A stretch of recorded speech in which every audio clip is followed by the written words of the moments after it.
Assalamualaikum warahmatullahi wabarakatuh. Selamat pagi, salam sejahtera. Apa kabar saudara sekalian?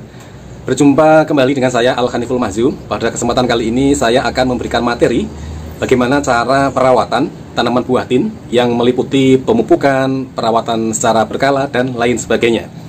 Pada dasarnya tanaman buah tin ini pemupukannya atau perawatannya tidak memerlukan perawatan yang mahal, atau pemupukannya tidak perlu membeli pupuk yang mahal. Karena apa?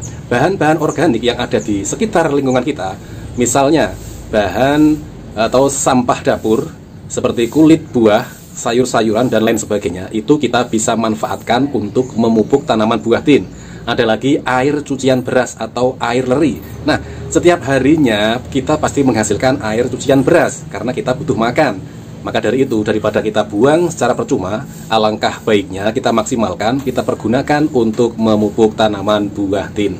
Nah, langsung saja kita akan melakukan pemupukan. Bagaimana caranya? Bahan-bahan apa saja yang biasa saya pergunakan untuk memupuk tanaman buah tin? Silakan simak videonya sampai selesai. Di depan saya sudah ada beberapa bahan-bahan untuk pemupukan. Yang pertama adalah pupuk kandang berupa kohe kambing, kemudian ada air cucian beras atau air leri sisa cucian beras tadi pagi, kemudian ada kulit bawang merah dan kulit bawang putih. Kemudian saya juga menggunakan pupuk anorganik berupa NPK Mutiara, nitrogen, fosfat, dan kalium. Akan tetapi saya jarang sekali menggunakan pupuk anorganik ini sebagai selingan saja. Bisa jadi atau bisa dikatakan 2 bulan sekali, bahkan 3 bulan sekali saya menggunakan ini. Selebihnya saya sering menggunakan bahan-bahan organik ini. Nah, kemudian ada E4 atau bakteri lokal atau mikroorganisme lokal yang manfaatnya untuk starter, untuk mempercepat proses dekomposisi bahan-bahan organik ini. Nah, kita akan bahas satu persatu manfaat dari bahan-bahan ini. Yang pertama adalah pupuk kandang kohe kambing. Seperti kita ketahui, hewan kambing ini makanannya adalah rerumputan, dedaunan, dan bahan-bahan tumbuhan lainnya. Karena ini berasal dari makanan yang dihasilkan dari rumput, daun, dan sebagainya, maka ini manfaatnya untuk tanaman adalah untuk proses vegetatif atau masa-masa pertumbuhan, seperti pertumbuhan daun baru, cabang baru, dan tunas baru. Kemudian untuk air cucian beras atau air leri ini juga banyak mengandung unsur N atau nitrogen, seperti halnya pupuk kandang kohe kambing ini. Manfaatnya sama seperti pupuk kohe kambing ini. Kemudian yang ketiga ada kulit bawang merah dan kulit bawang putih. Kulit bawang merah ini, saudara-saudara perketahui, ini banyak mengandung zat pengatur tumbuh atau ZPT yang manfaatnya untuk merangsang pertumbuhan akar tanaman. Kemudian kulit bawang putih ini mengandung pestisida nabati atau pestisida alami yang manfaatnya untuk mencegah tanaman supaya tidak terserang hama seperti ulat, semut, dan lain sebagainya. Kemudian pupuk NPK Mutiara ini atau pupuk anorganik NPK ini komposisinya 15, 15, 15, nitrogen 15, fosfat 15, dan kalium 15. Ini adalah pupuk lengkap. Sekali lagi, ini pupuk lengkap, akan tapi jarang sekali saya pakai karena saya lebih suka menggunakan pupuk organik. Sebagai penggantinya, biasanya saya menggunakan pupuk organik yang saya membuat sendiri dari fermentasi kulit buah-buahan atau buah-buahan yang sudah busuk, yang manfaatnya untuk merangsang pembungaan dan pembuahan. Nah, kemudian ini E4 atau mikroorganisme lokal ini nanti akan kita gunakan sebagai campuran untuk mempercepat dekomposisi. Nah, langsung saja kita aplikasikan satu persatu. Yang pertama kita aplikasikan air cucian beras atau air leri. Ini tidak perlu diberikan campuran apa-apa. Ini langsung saja bisa kita siramkan ke media tanam seperti ini. Kita siramkan. Kemudian yang kedua kita akan mengaplikasikan atau cara pemupukan dengan menggunakan pupuk kandang kohe kambing. Nah, sebelumnya kita akan campurkan mikroorganisme lokal E4 ini supaya mudah larut, cepat larut, dan diserap oleh tanaman. Nah, kita perbandingannya kira-kira setengah kilogram pupuk kandang kohe kambing, kemudian kita beri E4 ini atau mikroorganisme lokal sebanyak 2 tutup botol. Langsung saja kita aplikasikan.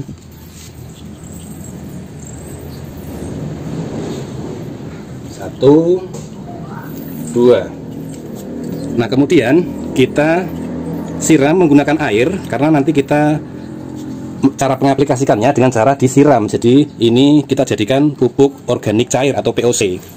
Kita isi air.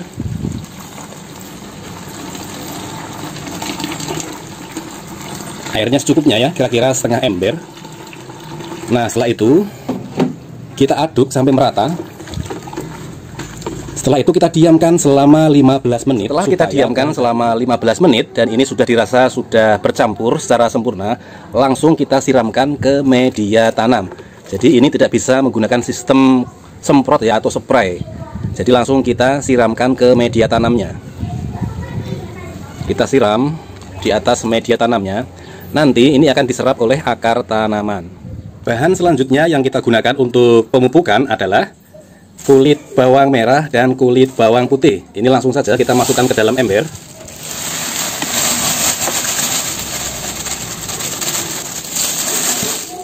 Kemudian kita isi dengan menggunakan air. Kali ini kita tidak menggunakan E4 atau mikroorganisme lokal. Kita masukkan air.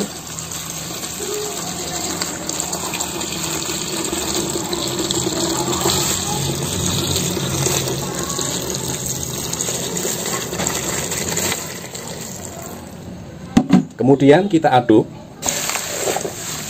kita tenggelamkan kulit bawang ini sampai benar-benar tenggelam semuanya.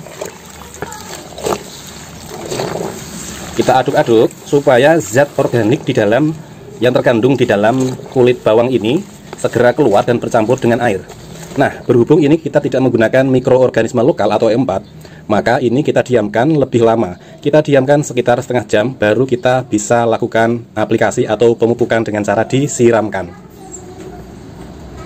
Kita tunggu sampai setengah jam. Setelah kita menunggu kurang lebih setengah jam, ini zat yang terkandung di dalam kulit bawang merah dan kulit bawang putih sudah tercampur dengan air. Dan ini sudah baunya menandakan sudah jadi ya, artinya sudah siap diaplikasikan. Karena bau dari air ini sudah beraroma bawang merah dan bawang putih.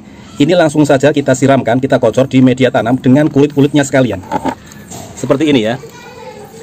Ini tujuannya, kulit bawang merah ini kita sertakan untuk pupuk susulan nanti. Karena lama-kelamaan ini akan hancur kulitnya dan akan menjadi pupuk cadangan di masa-masa yang akan datang. Seperti ini ya. Kemudian bahan yang selanjutnya atau bahan yang terakhir adalah pupuk anorganik NPK seimbang atau NPK 15-15. Nah, ini aplikasinya lebih mudah. Kita menggunakan gelas air mineral ya. Kita taburkan seperti ini. Kira-kira satu pot atau satu pohon memerlukan 1 sendok makan. Nah, demikianlah saudara-saudara sekalian cara pemupukan tanaman buatin dengan menggunakan bahan-bahan yang tentu saja ini mudah kita temukan, mudah kita dapat di sekitaran lingkungan kita. Nah, kali ini kita akan membahas mengenai cara perawatan tanaman buatin secara berkala. Tentu saja ini di luar proses pemupukan. Langkah-langkah yang pertama adalah sebelumnya saya akan memberikan informasi bahwa tanaman buatin ini memiliki sedikit kekurangan atau kelemahan, yaitu daun-daunnya ketika musim hujan ini akan menghasilkan bercak pada daun. Karena curah hujan yang tinggi akan menghasilkan karat daun. Nah, daun-daun ini perlu kita potong, perlu kita hilangkan. Kita bisa menggunakan gunting potong. Saya biasanya menggunakan gunting atau ini gunting pruning ya.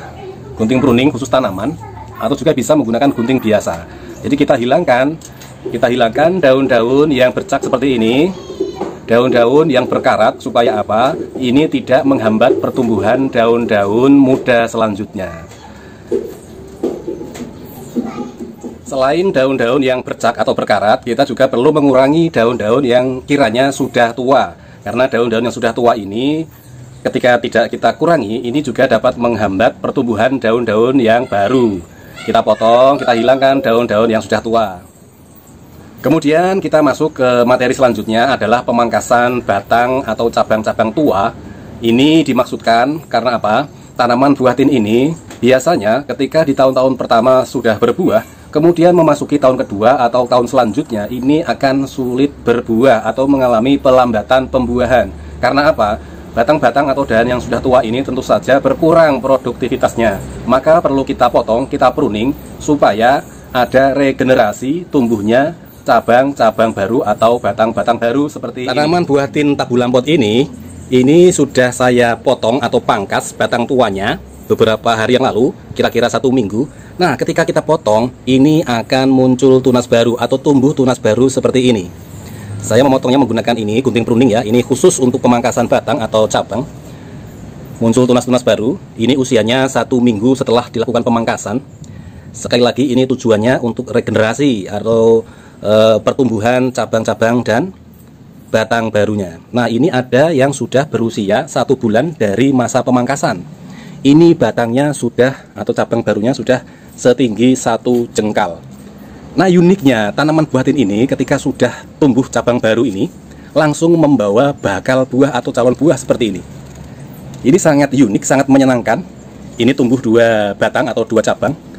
Cabang yang kedua ini belum membawa bakal buah, akan tapi tidak lama lagi ini akan juga mengeluarkan calon buah atau bakal buah seperti ini.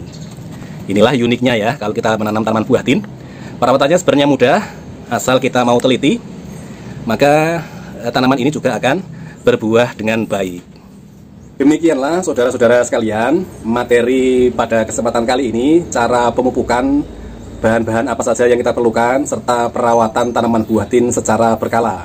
Mudah bukan cara perawatannya? Tentu saja ini bisa kita lakukan.